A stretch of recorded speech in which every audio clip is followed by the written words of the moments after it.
दोस्तों, क्या आप जानते हैं कि महाभारत में 50 लाख सैनिकों के लिए खाना कौन और कैसे बनाता था? और उससे भी बड़ा सवाल तो ये है कि जब हर दिन हजारों लोग मर जाते थे तो शाम का खाना किस हिसाब से बनता था और भोजन बनने के बाद उसका एक निवाला भी खराब नहीं जाता था। लेकिन दोस्तों, ये कैसे संभव हो सकता है? इसके पीछे भी एक रहस्य छुपा हुआ है।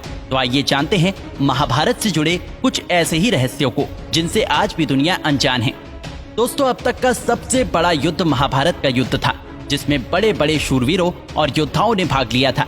तभी इस युद्ध को महाभारत का नाम दिया गया था। महाभारत के युद्ध में 50 लाख से भी ज्यादा सैनिक शामिल थे। लाखों सैनिक तो रोज अपनी अपनी सेनाओं की तरफ से लड़ते हुए मारे जाते थे। महाभारत की लड़ाई शुरू होने से पहले इस कुरुक्षेत्र के मैदान में भगवान श्री कृष्ण ने अर्जुन को सांसारिक मोहमाया का ज्ञान भी दिया था। इसी भगवत गीता को आज पूरे भारतवर्ष का सबसे पुराना और पवित्र ग्रंथ माना जाता है। महाभारत हिंदुओं का एक प्रमुख काव्य ग्रंथ है। ये काव्य ग्रंथ भारत का अनुपम धार्मिक, पौराणिक, ऐतिहासिक और दार्शनिक ग्रंथ है। महाभारत ग्रंथ का लेखन भगवान श्री गणेश जी ने महर्षि वेदव्यास को सुन कर किया था। महाभारत के दौरान पहले दिन से लेकर आखिरी दिन तक उडुपी नरेश ने खाना बनाने से लेकर योद्धाओं को खाना खिलाने तक की अहम भूमिका निभाई थी। सभी योद्धाओं के लिए उन्होंने बराबर भोजन का प्रबंध किया। उनकी कुशलता ऐसी थी कि दिन के अंत तक एक भी अन्न का दाना बर्बाद नहीं होता था। जैसे जैसे दिन बीतते गए, योद्धाओं की संख्या भी कम होते गए।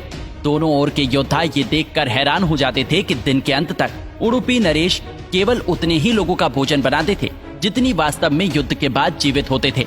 किसी को समझ नहीं आ रहा था कि आखिर उन्हें ये कैसे पता चल जाता है कि आज कितने योद्धाओं की मृत्यु होगी। इतनी विशाल सेना के भोजन का प्रबंध करना अपने आप में ही एक आश्चर्य था, और उस पर भी इस प्रकार का प्रबंध कि अन्न का एक भी दाना बर्बाद न हो, ये तो किसी चमत्कार से कम नहीं था। दोस्तों, इस महाभारत को हम प्रथम विश्व युद्ध कहें तो गलत नहीं होगा, क्योंकि उस समय कौरवों और पांडवों के बीच हुए इस युद्ध में पूरे विश्व के राजाओं ने भाग लिया था, जिनमें से कुछ राजा कौरवों की तरफ से लड़े थे तो कुछ पांडवों की तरफ से लड़े थे। महाभारत में अर्जुन के सारथी रहे श्री कृष्ण भी पांडवों की तरफ से ही योद्धा में अपना योगदान दे रहे थे। वो अर्जुन के सारथी बने थे, पर उन्होंने महाभारत में शस्त्र न उठाने की प्रतिज्ञा ली थी, क्योंकि अगर महाभारत में श्री कृष्ण शस्त्र उठा लेते तो पूरा महाभारत एक ही दिन में खत्म हो जाता। दोस्तों, शायद आप में से बहुत लोगों को ये पता होगा कि श्री बलराम और रुक्मणी ये दो ही ऐसे व्यक्ति थे जिन्होंने महाभारत युद्ध में भाग नहीं लिया। पर एक और राज्य ऐसा था जो युद्ध क्षेत्र में होते हुए भी युद्ध से बाहर था, और वो था दक्षिण का राज्य उडुपी। महाभारत में वर्णित कथा के अनुसार जब उडुपी के राजा अपनी सेना समेत कुरुक्षेत्र पहुंचे तो कौरव और पांडव दोनों उन्हें अपने अपने पक्ष में लाने का प्रयत्न करने लगे, क्योंकि उडुपी के राजा एक ताकतवर और बुद्धिमान राजा थे।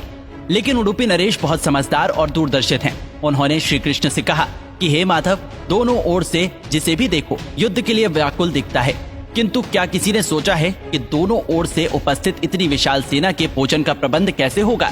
तब इस पर श्री कृष्ण ने कहा, महाराज, आपने बिल्कुल सही सोचा है। आपके पास इसकी कोई योजना है या आप इस बारे में कुछ सोच रहे हैं? अगर आपके मन में इस बारे में कोई योजना है तो कृपया आप बताएं।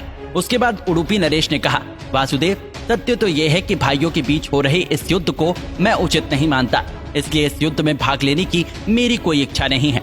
किंतु ये युद्ध अब टाला भी नहीं जा सकता। इसी कारण मेरी ये इच्छा है कि मैं अपनी पूरी सेना के साथ यहाँ उपस्थित समस्त सेना के भोजन का प्रबंध करूं। इतना कहकर उडुपी नरेश युद्ध में दिलचस्पी न दिखाते हुए दोनों तरफ की सेनाओं के लिए भोजन के प्रबंध में जुट गए। दोस्तों, 18वें दिन जब युद्ध समाप्त हुआ और पांडवों की जीत हुई तो युधिष्ठिर का राज्य अभिषेक किया गया। इस समय युधिष्ठिर से बिल्कुल भी रहा नहीं गया और उन्होंने उडुपी नरेश से पूछ ही लिया कि महाराज, सभी लोग हम लोगों की प्रशंसा कर रहे हैं कि किस प्रकार हमने उस सेना को परास्त कर दिया जिसका नेतृत्व पिता, माँ, भीष्म, गुरु द्रोणाचार्य और हमारे ज्येष्ठ भ्राता कर्ण जैसे महारथी कर रहे थे। पर मुझे लगता है कि हम सबसे अधिक प्रशंसा के पात्र आप हैं, जिन्होंने न केवल इतनी विशाल सेना के लिए भोजन का प्रबंध किया बल्कि अन्न का एक दाना भी व्यर्थ नहीं होने दिया। मैं आपसे इस कुशलता का रहस्य जानना चाहता हूँ। इस पर उडुपी नरेश ने कहा, सम्राट, आपने जो इस युद्ध में विजय पाई है उसका श्रेय आप किसे देंगे? इस पर युधिष्ठिर ने कहा, श्री कृष्ण के अतिरिक्त इसका श्रेय और किसे जा सकता है? अगर वो ना होते तो कौरव सेना को परास्त करना असंभव था। तब उडुपी नरेश ने कहा, महाराज, आप जिसे मेरा चमत्कार कह रहे हैं वो भी श्री कृष्ण के द्वारा ही संभव हुआ है। ऐसा सुनकर वहाँ उपस्थित सभी लोग आश्चर्यचकित रह गए। तब उडुपी नरेश ने इस रहस्य पर से पर्दा उठाया और कहा, महाराज श्री कृष्ण प्रतिदिन रात्रि में मूंगफली खाते थे और मैं प्रतिदिन उनके शिविर में मूंगफली गिन के रखता था और उनके खाने के बाद गिनकर देखता था कि उन्होंने कितनी मूंगफली खाई है। वो जितनी मूंगफली खाते थे उससे ठीक 1000 गुना सैनिक अगले दिन युद्ध में मारे जाते थे। अर्थात अगर वो 50 मूंगफली खाते थे तो मैं समझ जाता था कि अगले दिन 50,000 सैनिक युद्ध में मारे जाएंगे। उसी अनुपात में मैं अगले दिन का भोजन बनाता था। यही कारण था कि कभी भी भोजन व्यर्थ नहीं हुआ। श्री कृष्ण के इस चमत्कार को सुनकर सभी उनके आगे नतमस्तक हो गए। दोस्तों, ये महाभारत में उपस्थित सभी कथाओं में सबसे दुर्लभ और प्राचीन कथा है, जिसका उल्लेख कहीं कहीं पर ही मिलता है। कर्नाटक के उडुपी जिले में स्थित श्री कृष्ण मठ में ये कथा हमेशा सुनाई जाते हैं। लोगों की ऐसी मान्यता है कि इस मठ की स्थापना उडुपी के सम्राट द्वारा ही कराई गई थी और जब काफी समय बीतता गया तो इसे माधवाचार्य जी ने आगे बढ़ाया। दोस्तों, महाभारत के युद्ध का एक ही कारण था और वो था हस्तिनापुर का सिंहासन, जिसकी वजह से भाई भाई ही आपस में जान के दुश्मन बन बैठे। महाभारत के युद्ध धर्म और अधर्म के बीच हुआ था। हस्तिनापुर के सम्राट धृतराष्ट्र अपने पुत्र कौरवों में से दुर्योधन को अपना राज्य देना चाहते थे, पर हस्तिनापुर की प्रजा चाहती थी कि पांडवों में से युधिष्ठिर राजा बने। पर पुत्र मोह में धृतराष्ट्र ने अधर्म का मार्ग अपना लिया और वो दुर्योधन की सारी बात मानते चले गए। अब कौरवों ने हर मुमकिन प्रयास किया कि पांडव हस्तिनापुर को छोड़ दें, पर वो अपने इस काम में नाकाम रहे। जिसके बाद कौरवों ने उन्हें चांद से मरवाने का भी प्रयास किया, पर अपने इस कार्य में भी वो पूर्णतः असफल रहे। महाभारत में ही भाइयों के दिलों में एक दूसरे के लिए नफरत भरकर उन्हें लड़वाने वाला कोई और नहीं बल्कि मामा शकुनी ही था, जिन्होंने अपने जीजा धृतराष्ट्र के मन में पांडवों के लिए जहर भरा और दुर्योधन को भी हमेशा यही सिखाते रहे कि ये पांडव तुम्हारे भाई नहीं बल्कि तुम्हारा हिस्सा खाने वाले तुम्हारे सबसे बड़े दुश्मन हैं।